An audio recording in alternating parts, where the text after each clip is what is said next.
Hello folks, welcome back to Mike's Magic Auto Detailing and Paint Enhancement here in Sharpsburg, Georgia, hosted by me. Anyway, I'm just really getting started good on this old 1947 Cadillac two-door coupe, and I'm starting on the wheels and tires, which is where I always do, unless I was going to be doing the engine bay, which I'm not on this car. Oh boy, I got to stop working on these shiny cars where y'all can see me. I don't like to be seen. I'm too shaggy looking. But anyway, just quick plan of attack for you folks on these wheels and tires. I've already started a little bit here, and what I'm doing, I'm going to be using my steamer on them, which I do sometimes on really bad vehicles, and sometimes on cars like this. Actually, believe it or not, steaming these is probably less aggressive than using a much stronger tire and wheel cleaner, in this case wheel covers, hubcaps, whatever you want to call them, because those are original Cadillac ones you can see there. So what I'm doing is I'm just going to steam this tire, get it covered with the steam, and then I'm going to be putting my tire cleaner on there, which I've diluted down. This particular case, I'm just using some Zep industrial commercial cleaner, whatever, degreaser, whatever they call it. I've got it diluted down about 4 or 5 to 1 part of distilled water, and so that will be a pretty unaggressive method on these things. And then I'll use a gentle soap, probably a little bit of car soap on the wheel covers, along with a very soft paintbrush. Works just as good. It's a soft bristle paintbrush to agitate and get in all the little nooks and crannies on there. I'll be using a very gentle soap that foams, and the degreaser I'll use with a medium stiff tire brush, so that it's unaggressive. Get them clean, and then I'll put some tire dressing on the black part only of this tire. I don't want to take a chance on staining that wide white wall, and I'll steam the inside of the fender wells and put degreaser on that and agitate that with a brush, get those relatively clean. Of course, the challenge is going to be, like I showed y'all before, is getting that whole tire and wheel back there with that skirt on it. He said I could take those off, but I'm not going to, Terry. I'm not going to take them off, buddy. I'm not doing it. I just move the car as many times as I need to, Terry. I was just telling people some of my plan of attack here. I'm going to be using my steamer, which is unaggressive, and a weakened down degreaser for these tires, and a gentle car soap with a soft bristle paintbrush to agitate those wheel covers so as not to damage them at all. Just get them clean, and then of course I'll put some kind of protectant on there, or a sealant on those for you, and then I'll put some protectant on this black part only. Hey, Miss Stephanie, how you doing there, sweetie pie?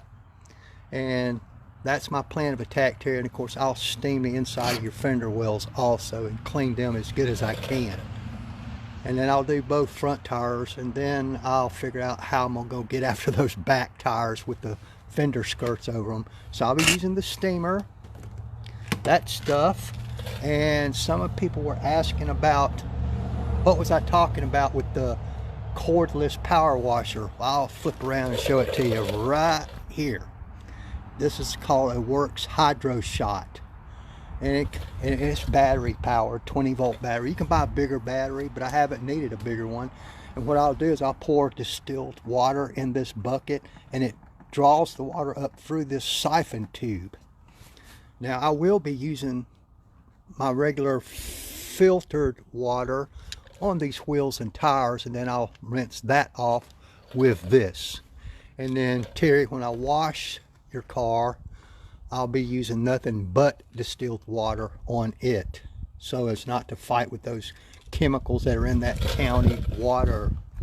And I don't have near as many tools out here with me as I normally do, because these tires and wheel covers are relatively clean anyway, so it's not going to take a lot of aggressive stuff. I don't even have the brake dust remover and all that stuff out here. That's all pretty aggressive stuff, so I don't want to use that on these. The only way you would want to do that was if you were to take these wheel covers off and to clean inside the wheels or something or other. I don't even know what it looks like under there.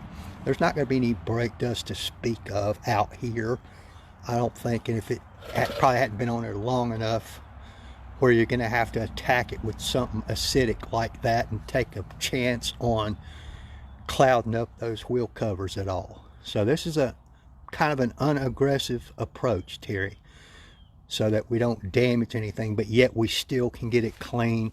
And you can see this steam, as you can see, it's pretty good at getting that stuff off anyway. And then I'll put the degreaser on there, agitate it a little bit, and then I'll heat it back up with the steam from a distance, so that basically you're getting a hot water wash, in which most of you ladies know when you do laundry, for those of you that do the laundry, Stephanie, not trying to be a sexist here, but you know, certain clothes, when you do your laundry, you want to use hot water wash, right? Is that right, Miss Glenda? You want to use a hot water wash. So that's what I'll be doing on some of this, and I'll probably, Terry, use this some on the door jambs to flush that stuff away. And it's actually, steam is pretty unaggressive on most surfaces. So, and this is the new steamer. My other one I hadn't had quite a year. I was like a few weeks. It messed up, and so I called them. I was just going to order new parts, and they said no, we're sending you a brand new one. So brand new, and they sent me the other day. I still got the old one back in the garage, which I'm gonna see if I can get it going to have as a backup.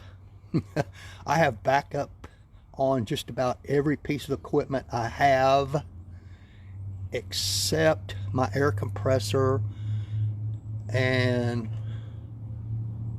my wet dry vac. I don't really have backups for those. Of course, the compressor I can get along without, but you know, nice having it when you're doing interiors and stuff like that and blowing off paint before you actually touch it with anything. Sometimes dry paint, I always blow as much dust off of it as I can first, and then I use whatever other method I'm going to use to clean it or wipe a paint prep or whatever. But just showing y'all how I'm going to be doing the wheels and tires. As you can see, they're not that bad, but we'll get them nice and new looking. All right, folks, just catching y'all up right quick. Thank you very much for watching. All right, Miss Glenda, nice weather for walking. I'll catch y'all later. Bye.